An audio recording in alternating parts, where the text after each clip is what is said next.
5ই আগস্টের পট পরিবর্তনের পর বাংলাদেশের ছাত্র রাজনীতিতে সবচেয়ে আলোচিত নাম বাংলাদেশ ইসলামী ছাত্র শিবির। দীর্ঘ 1.5 দশক পর প্রকাশ্যে এসে দেশের বড় বড় বিশ্ববিদ্যালয়ের ছাত্র সংসদ নির্বাচনে চমক দেখিয়েছেন সংগঠনটি। কিন্তু এই উত্থানের মধ্যেই দানা বাঁধছে এক নতুন বিতর্ক।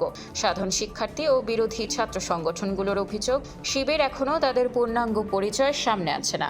জুলাই অভ্যুত্থানে সামনের সারিতে থেকে নেতৃত্ব দিতে দেখা গেছে অনেককেই, কিন্তু বিপ্লব পরবর্তী সময়ে যখন তারা শিবিরের গুরুত্বপূর্ণ পদে আসীন হলেন, তখন বিস্মিত হলো সাধারণ শিক্ষার্থীরাও। অনেকের প্রশ্ন, যাদের এতদিন সাধারণ শিক্ষার্থী হিসেবে চেনা হতো, তারা কি তবে সাংগঠনিক পরিচয়ে কাজ করছিলেন? ঢাকা, জাহাঙ্গীরনগর কিংবা রাজশাহী বিশ্ববিদ্যালয় সবখানেই কমিটি ঘোষণা করা হলেও তা মূলত আংশিক। অধিকাংশ নেতাকর্মী এখনও ক্যাম্পাসে পরিচয় গোপন রেখে কার্যক্রম পরিচালনা করছেন বলে অভিযোগ উঠেছে। এই বিতর্ক সম্প্রতি চরমে পৌঁছায় চট্টগ্রাম সরকারি সিটি কলেজে।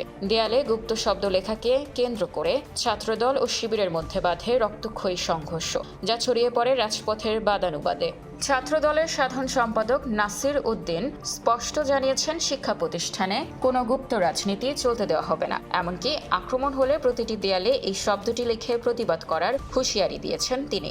অন্যদিকে ডাকসু ভিপি সাদিক কায়েম বলেছেন, এই শব্দটি বিভাজনের রাজনীতিকে উস্কে দেয়। শিবিরের দাবি, বিগত সরকারের আমলে ভয়াবহ জুলুমের শিকার হওয়ায় তারা কৌশলগত কারণে পরিচয় আড়ালে রেখেছিলেন, যা কোনোভাবেই গুপ্ত রাজনীতি নয়। ফ্যাসিবাদী আমলে দমন পীড়নের কারণে আত্মগোপন ছিল বাধ্যবাধকতা। কিন্তু নতুন বাংলাদেশে এই গোপনীয়তা কি আস্থার সংকট তৈরি করছে, নাকি এটি শিবিরের নতুন রাজনৈতিক কৌশল? ছাত্র সংগঠনগুলোর এই রেষারেষি শেষ পর্যন্ত সাধারণ শিক্ষার্থীদের জন্য কোনো নতুন সংকট তৈরি করবে কিনা, সেটি এখন বড় প্রশ্ন।